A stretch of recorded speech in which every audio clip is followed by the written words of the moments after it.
続く振りはですね、アパートの一つしかない駐車場に、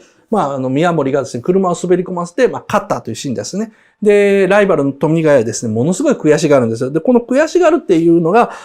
カーレースをですね、振りにした場合のオチになっている。これで第1話のタイトルが出ます。明日に向かってエクソダスっていうですね、第1話のタイトルが出ます。エクソダスってひらがなで書くのがそろそろ恥ずかしくなってきてるんですけど、一応6年前のアニメですから勘弁してください。なぜ富ヶ谷はですね、こんなに悔しがったのか。一つしかない駐車場だからっていうのもあるし、あといつもレースで宮森に負けてるからとかいろんな状況を考えられるんですけども、アニメの制作現場がちょっと見えてると他にね、理由があるんですけども、富ヶ谷のですね、走ってる時の姿なんですけども、富ヶ谷もですね、助手席にシートベルトでですね、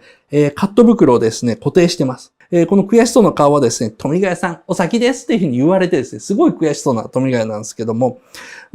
これ詳しい理由がですね、第3幕のオチで明らかになるんですね。誰に発注してるのかわからないようにシートベルトで隠してるのもポイントですね。ここら辺ね、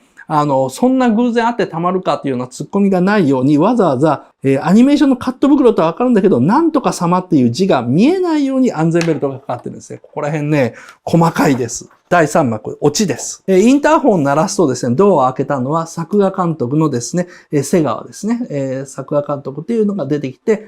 逆光で女の人が出てきます。ここでですね、アニメの制作現場知ってると、なるほどになるわけですね。つまり、宮森と富ヶ谷がですね、レースをして争ってたのは何かというと、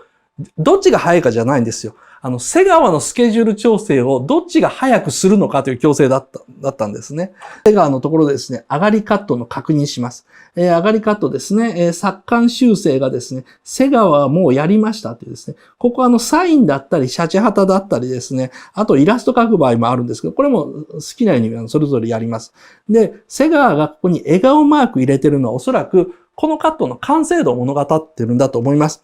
こういう遊びよくやるんですけども、申し訳ありません。このカット私は直しきれませんでした。だったら、ちょっと悲しそうな顔になったり、ちょっと泣いたりすると。で、もっと、満足のいくカットだったら花丸になってるんですね。こういうことをするために、手書きで、ハンコでなくて、やるわけなんですけども、これでですね、瀬川としては、まあまあの出来のカットが返せましたっていうふうな意味なんですよね。さっきの続きなんですけども、この瀬川は、どこかのスタジオに所属してるんじゃなくてフリーなんですよ。で、フリーの人ですからですね、おそらくは富ヶ谷とも仕事してるんですね。さっきのカーレースの対戦相手の富ヶ谷とも仕事してる。でも、宮森の方が先についちゃったからですね、先に打ち合わせされてしまうんですよ。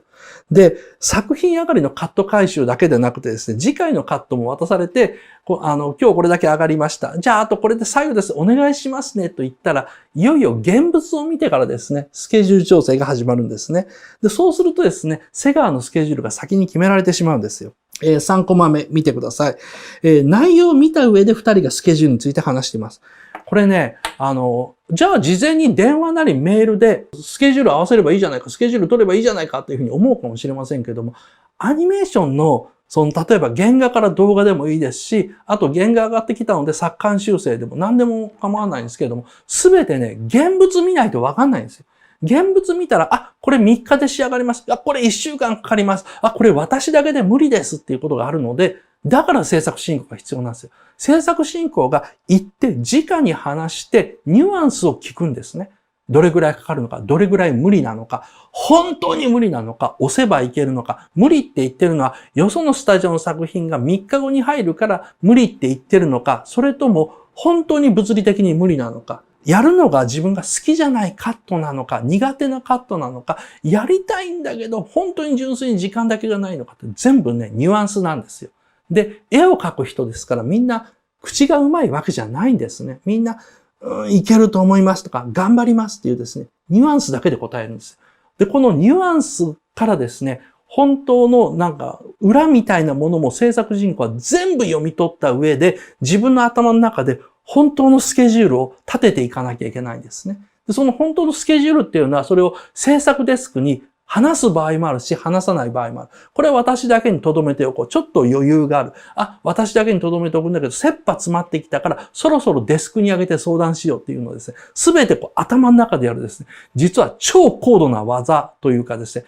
知識と経験が必要なんですよ。だから制作進行がめちゃくちゃ大事なんですけどもですね、この大事な制作進行っていうのを大体ですね、アニメ界で入った新人から順にやらせていくんですね。制作進行っていうのはですね、現物を持ってですね、スタッフに会いに行くしかないです。で、現物を持ってですね、これいつ頃になりますかっていうですね、話をすると。で、これを宮森に先にやられたから富ヶ谷はあんなに悔しがったわけですね。富ヶ谷が1秒でも早く行って打ち合わせを始めれば、富ヶ谷のスケジュールが優先して決められて、で宮森はさっき富ヶ谷さんに約束しちゃったからっていうふうに瀬川に言われることになるんですけどもですね。ところがもう、いや、さっき宮森さんと約束しちゃったから、その次になるわねっていうふうになります。来た順番で決めるということをやらないとフリーの人間っていうのは信用されないんですね。こっちの方が大事な作品だから、こっちの方が私の好きな作品だからってことでスケジュール決めるんではなくて、あくまで来た順番にスケジュールを決めていくっていうのをお互いのルールにしてるからこそ、その昭和時代のカーチェイスというかですね、カーレースっていうのがあったわけです。